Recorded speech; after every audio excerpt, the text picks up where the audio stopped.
আমার বোন সোহানা মুস্তারি। সোহানা মুস্তারি আপনার বোন? জি জি। প্রত্যেকটা শট তার সিক্স আমি খুবই আমার ভালো লাগছে আর খেলাটা আজকে দেখে। না না আমি সেরকম করে জ্বালাই না, ওই আমাকে জ্বালায়। আপনার বলে কখনো ছক্কা মেরেছে? জি মেরেছে। ম্যাচটা প্রথম থেকে অনেক টানটান একটা উত্তেজনা খেলার মধ্যেই ছিল।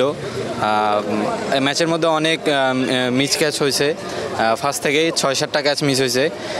আর প্রথম যে পার্টনারশিপটা ছিল সেটা অন্যরকম একটা আউটস্ট্যান্ডিং একটা পার্টনারশিপ ছিল, যে পার্টনারশিপের কারণে বাংলাদেশ আজকে টি-20-তে আমার জানা মতে সম্ভবত এই প্রথম হয়তো বা 100 রানের একটা পার্টনারশিপ দুজন মিলে করছে ওপেনিং।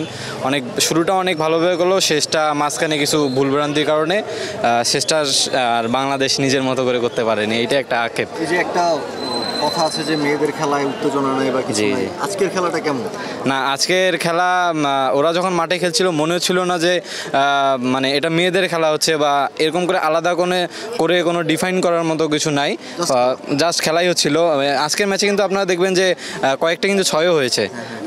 এই ছয় হওয়ার কারণে কিন্তু উত্তেজনাটা আরও বেড়ে গেছে যে না তারা পারবে, একটা বিশ্বাস তৈরি হয়েছিল যে হ্যাঁ শেষ পর্যন্ত বাংলাদেশই জিতবে। বাংলাদেশ দল আপনার পছন্দের খেলোয়াড় কি?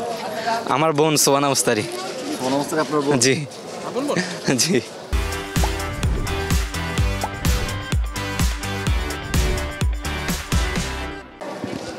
সোহানা মুস্তারি আপনার বোন, ওপেনিংয়ে তিনি দুর্দান্ত শুরু করেছেন জি বিলাল আক্তারের সাথে। কেমন ছিল জুটিটা? মাঠে বসে দেখতে তার বোনের খেলা কেমন লাগে? ওর খেলা আমি অনেক আগে থেকেই মাঠে এসে দেখেছি। এই মাঠে লাস্ট খেলা দেখছি এশিয়া কাপ। সেই এশিয়া কাপে ওকে ও আর কি স্কোয়াডে ছিল কিন্তু 11-এ ছিল না।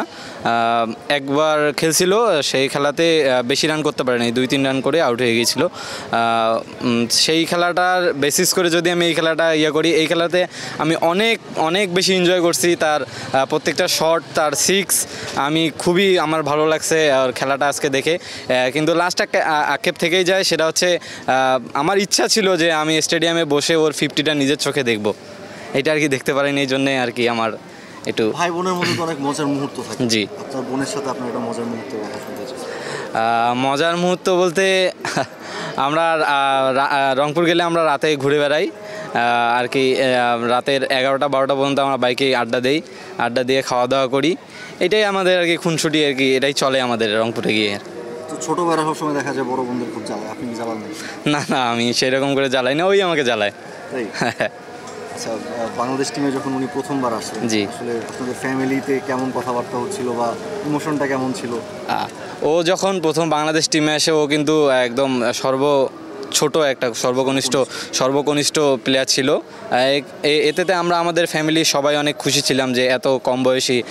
আমরা চাচ্ছিলাম যে ও একবার অন্তত ওয়ার্ল্ড কাপ খেলুক, এত কম বয়সে ওকে ওয়ার্ল্ড কাপে চান্স দেওয়া হয়েছে, এতে আমরা খুবই আনন্দিত ছিলাম। সোহানা মুস্তারি নিঃসন্দেহে বাংলাদেশের অন্য যে মেয়েরা ক্রিকেট খেলতে চান জি তাদের জন্য একটা উদাহরণ। জি। আসলে আপনার কেমন লাগে বা আপনি আশেপাশে মানুষকে কিভাবে ইন্সপায়ার করতে চাবেন যে আসলে না মেয়েরাও পারে, মেয়েরাও বাংলাদেশ টিমের হয়ে বাংলাদেশ দল বাংলাদেশকে রিপ্রেজেন্ট? জি, আমাদের রংপুরে আমি সবসময় ওকে নিয়ে গর্ব করি। আমার বোন সোহানা মুস্তারি, ও ছোটোবেলা থেকেই রংপুরের বেড়ে ওঠা। রংপুর ক্রিকেট গার্ডেনে ওই ছোট্টোবেলায় আমাদের হাত ধরেই ওই ক্রিকেট গার্ডেনে গেছে, ওইখান থেকেই বিকেএসপি থেকে এত দূর। এইভাবে আমি আমার এলাকার যত আরও প্লেয়ার আছে, ছোট ছেলে হোক সেটা মেয়ে হোক, আমি সবাইকে ইন্সপায়ার করি ওকে উদাহরণ দিয়ে যে এরকম এইখান থেকেও প্লেয়ার একটা ন্যাশনাল পর্যায়ে যেতে পারে। আসলে সোহানা মুস্তারির যে জার্নিটা, সেই জার্নির শুরুটা বা ক্রিকেটে হাতে খড়িটা কীভাবে হয়েছে? ক্রিকেটের হাতে খড়িটা হচ্ছে আমাদের এলাকার মাঠ আছে, আমরা স্টাফ কোয়ার্টারে থাকি, আবাসিক এরিয়ার মধ্যে একটা মাঠ আছে। ও ছোটোবেলা থেকে মেয়েদের সাথে তেমন মেলামেশা করতো না, আমাদের সাথেই ব্যাট বল নিয়ে মাঠে খেলতো, ক্রিজে যে ব্যাটিং করতো একা একাই, আমি বল করতাম, ওই ব্যাটিং করতো। এরকম করেই আস্তে ওর আগ্রহটা বের হয়েছে। তারপর আমরা ক্রিকেট গার্ডেনে দেওয়ার পরেই বিকেএসপি থেকেই এত দূর আসা। আপনার বলে কখনো ছক্কা মেরেছে? জি মেরেছে।